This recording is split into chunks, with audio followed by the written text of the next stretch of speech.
Logistics in Warwick online. And, Dave, I mean, what better suits the industrial needs right now of Rhode Island? This is something that we talked about earlier this week, and why I appreciate having Beacon as a sponsor here on the show is we've talked about in the past how Rhode Island, my vision for Rhode Island is how it fits into the Northeast is kind of a logistics and shipping center. Like we could be this kind of hub of moving things around New England. We have access to, from New York to Boston in relatively short periods of time. We can get up to Maine. Heck, we can get to the Canadian border in just a few hours. Right. And we have Port of Providence. We have this opportunity in this state to kind of be the state that gets things where they need to be. And I think Beacon is the perfect example of that part of our economy. Right. Call them for your next shipment. They can be found at 855-374-4748. That's beaconshippinglogistics.com, 855-374-4748.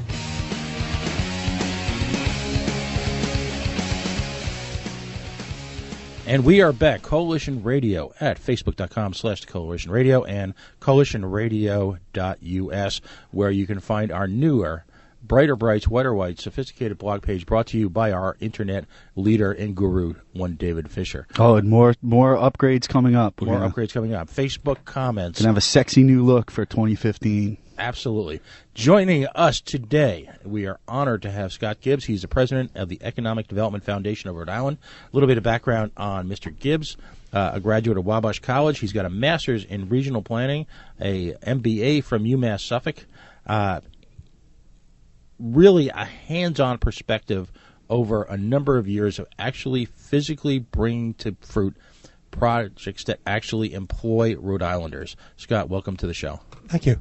If we can get one thing out of the way, and this is important both for our listeners and for me philosophically, there's an awful lot of organizations in Rhode Island. There's an awful lot of acronyms floating around. I think there's almost a cottage industry in acronyms here.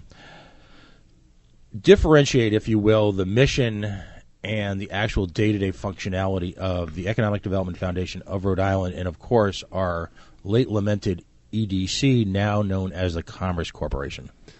Well, the Economic Development Foundation is private. It's self-funded. It's apolitical. And it's basically what we call real estate-driven economic development organization. A lot of the things that we do are focusing on real estate development projects. So we don't get involved in policy issues. We don't advocate statewide positions on anything. We just do projects. So you're the feet on the street. You actually take these grand visions and actually take them and create real-life examples of them. Yes, and if we're not successful, I'm out of a job.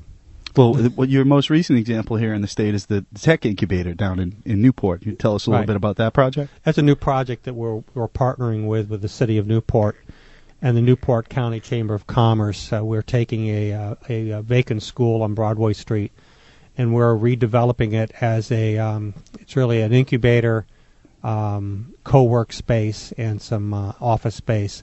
A lot of it's going to be driven around the entrepreneurial community and the defense sector.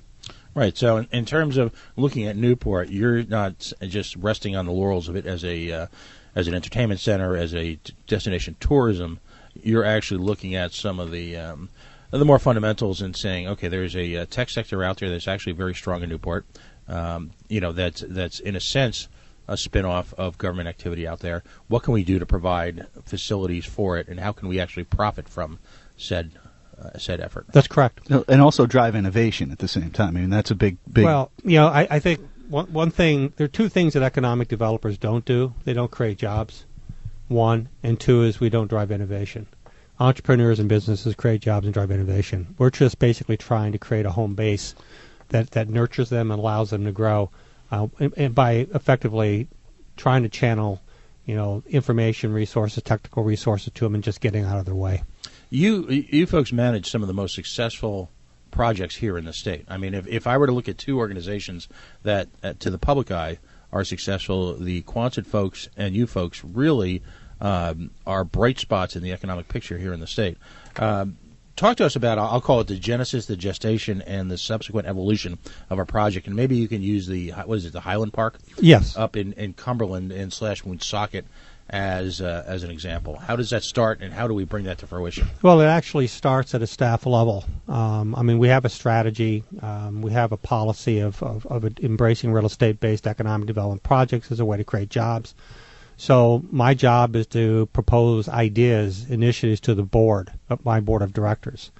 If they give me the okay, they basically give me the resources to make that project happen, which includes doing feasibility studies, coming up with a capital structure, negotiating land transactions, hiring contractors to build the infrastructure, marketing the property, managing the property, dealing with our customers. How did the Highland Park come about? I mean, what's your current occupancy rate there? We are 100% occupied. We have one parcel left in the whole. Well, on the Cumberland side, we have one parcel left. There's another parcel left on the Woonsocket side. We have one office space that's vacant. The rest is fully occupied. And yet, this is literally, when I talk about it being one of the most desperately challenged economic areas, really, in this part of New England, you've managed to maintain that level of success. Yes, we have, and I'd like to take credit for that. But the reality is, it's not my doing. It's just sometimes it's the luck of the draw. It's being at the right place at the right time. We created a nice infrastructure project. I think we've managed it extremely well. But we're also at the epicenter of CVS's ecosystem. And we have a lot of companies that are up in that park because of CVS. We don't drive that. CVS drives that. True. But you've also got some other parties. Now, I know at one point in time you had a tenant who was a joint venture of several Ivy League university publishing outfits. Yep. We still do have them, the Triliteral. Right. Newmark Turntables, which is, Yep. one of the number one names in DJ turntables. Tiffany is up there. Right. So you're taking advantage of local, I'll call it, as you put it, the ecosphere, the halo effect, if you will. Mm-hmm. And at the same time, you've managed to create an environment where, other companies are coming in who were not native to Rhode Island. How does that happen? Describe the process, okay? So you've in a sense, you've created this office park. The land at this point in time at Highland is owned by your corporation?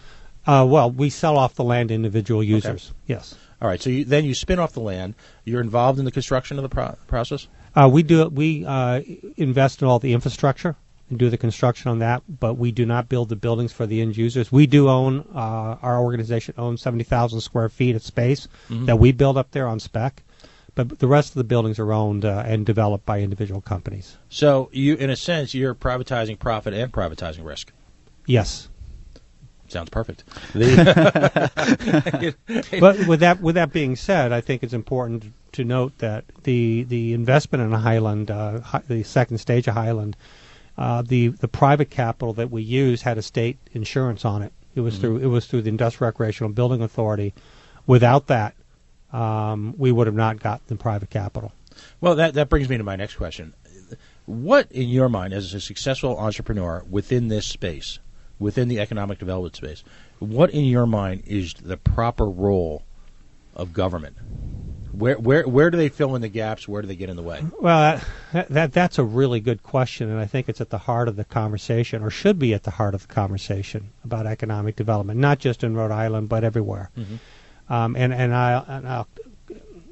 The disclaimer is I'm an outlier on this conversation. I don't follow the pack. I think government has a very limited role in managing the economy. I think it's basically infrastructure. It's basically workforce development, and it's managing the business climate of the state in terms of taxation and regulatory issues. Beyond that, I do not agree in general that government should be investing in underwriting business risk.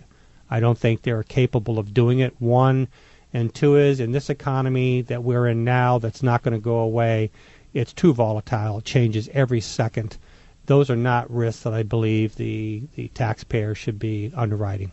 So in terms of... Well, that kind of folds right into what's going on with McCoy right now. I mean, where do you stand on any kind of public, even if it's, giving them the land for $1 or whatever it is? I mean, that to me seems outrageous, but would you say that's probably a bad investment on the public's side? Well, I think there's a couple ways to look at it. It depends on what side of the fence you're on. I mean, in a macro level, I don't believe that the public should be underwriting sports facilities. On the other hand, if I'm a downtown Providence advocate, and I believe that a ball field downtown would help bring in people and help create a vibrancy down there that they think is important for the city's growth. I understand that, and I'm not going to disagree with them on it. In general, though, I don't believe that that's where we should be spending limited public resources. Well, and I think that over the years, I think the general economic idea in the state has been like trickle out, like dump as much money as you can into the Metro Providence area and hope that it trickles out into the outlying communities, which we've seen happen. I mean, Central Falls isn't that far from Providence, and they failed. Woonsocket is not that far from Providence, and we're really on the cusp in Woonsocket. But ultimately, isn't a lot of the state's efforts shuffling the same deck? I mean, we seem to be moving. The Knowledge District really was nothing more than a group of people moving from one part of town to the other. The Red Sox are nothing more than moving them from the bucket to the east side of Providence. I mean, there's really no growth there. There's nothing really being created. Well, and that's what I'm saying, that trickle out philosophy has shown not to work. So why are we trying to kind of concentrate everything back into Providence? Well, I mean, there's a lot of people, and I'll say this, and I'm not. It's not meant to be condescending, but there's a lot of people that have basically swallowed the urban pill. I mean, they're that's the Kool-Aid that's driving them, and quite frankly, on a national level, there's been a significant resurgence of urban America. The concern is how sustainable is that? What's going to happen when the millennials get to start having children? My daughter goes to school in downtown Boston. She lives in an apartment with 3 other girls. Her landlord just increased her rent by 30%. I mean, at what point can people not afford this? It's just out of control. So, I think that what's going on in urban America is fine, but I think how sustainable it is in the future is really questionable. And people can debate this forever. I know Scott Wolf and I disagree on this. But, I went to Urban Land Institute, had an event last week in Boston, looked at all the commercial real estate markets throughout the United States and Canada. And they talked about what the drivers were behind those and ranked them from the best to the worst. The 3 worst commercial real estate markets in the United States and Canada were Buffalo, Hartford, and Providence. Excellent. So, as my head absolutely dipped, and I left and went to a bar to have a nice bourbon. It's tough. I mean, we are facing some really, really tough issues. You are listening to Coalition on Talk Radio. Scott Gibbs is joining us, a guru, an actual provocateur and change agent, someone who actually has created successful economic development here in the state.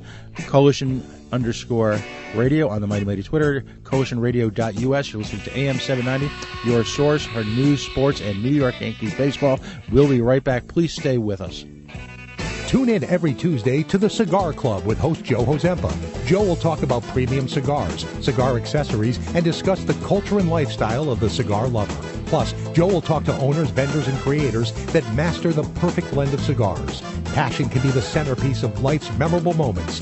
Those moments should be shared with family and friends. The Cigar Club, sponsored by Quarry Brothers, suppliers of natural stone and hardscape products, and Churchill's Smoke Shop and Lounge. How strong is Allegra D? It's my congestion's out of my way strong. Even in the park, playing with my dogs. Go fetch, Bosley. Allegra D, a fast, non-drowsy antihistamine plus a powerful decongestant that starts relieving your toughest allergy symptoms in under 1 hour. Allegra D is breathing free for 24 hours strong, even in the convertible. Allegra D, strong relief for your allergy symptoms, guaranteed or your money back. Visit Allegra.com. Use only as directed. Tune in every Wednesday afternoon on AM 790 at 4 p.m. for the locally produced IREM Today, the property management show, presented by the Institute of Real Estate Management, Rhode Island, Chapter 88, hosted by Jason Martins. IREM Today is a live call-in show with discussion of property management issues. Special guests from all trades and programs will add insight and direction. If you missed the show, catch the podcast at 790business.com 24/7. The Property Management Show, every Wednesday on AM 790, your station for talk and business. By the time I was 18 years old, I was a full-fledged drug addict. For years, I felt hopeless. I was a complete slave to my addiction. 19 years old, I would always be in the streets drinking, doing cocaine. Found recovery and a new way to live. At any point, you can choose to stop. There is help. Don't be afraid to reach out. Recovery is possible. Call 211. Brought to you by the Rhode Island Broadcasters Association.